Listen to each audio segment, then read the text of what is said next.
Hola, ¿qué tal? Es un gusto volvernos a encontrar. Hoy vamos a seguir compartiendo nuestra reflexión acerca del libro del Papa Francisco, La vida después de la pandemia. Abordaremos un tema muy bueno, prepararnos para el después.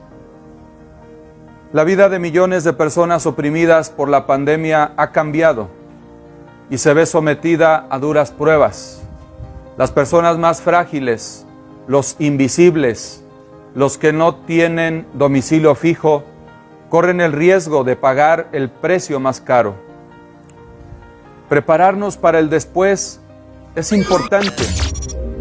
Ya se notan algunas consecuencias, dice el Papa, que deben ser enfrentadas como las siguientes: el hambre, sobre todo para las personas sin trabajo fijo; la violencia, específicamente intrafamiliar; la aparición de los usureros; un aumento de enfermedades, principalmente psicológicas, pues el estrés y la incertidumbre al que hemos sido sometidos por este virus ha resquebrajado nuestra fortaleza espiritual, creando estragos significativos; el desempleo; las pérdidas millonarias en las empresas, algunas que se están viendo en la necesidad de declararse en bancarrota; el endeudamiento.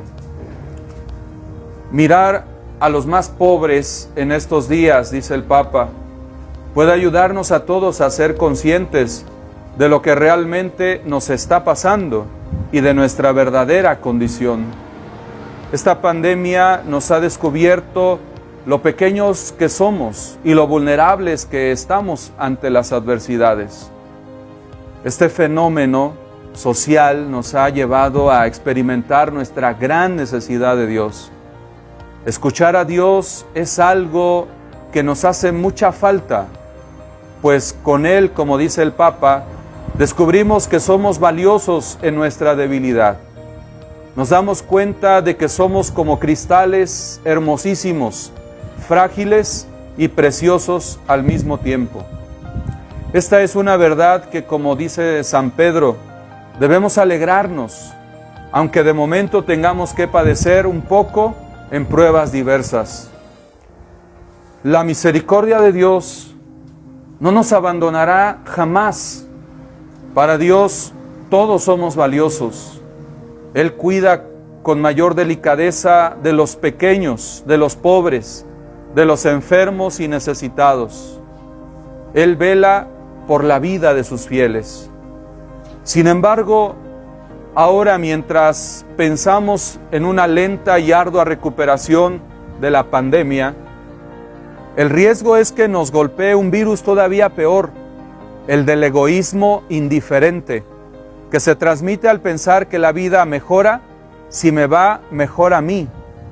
Se parte de esa idea y se sigue hasta llegar a seleccionar a las personas, descartar a los pobres e inmolar en el altar del progreso al que se queda atrás. Una sociedad que idolatra el dinero y la posesión desmedida de los recursos, cometiendo un sinfín de injusticias con los más desprotegidos. Nuevas generaciones que están siendo educadas para el hedonismo, la búsqueda del placer y el desfogue de las pasiones como fin último de la vida. Pero esta pandemia nos recuerda que no hay diferencias ni fronteras entre los que sufren. Todos somos frágiles, iguales y valiosos.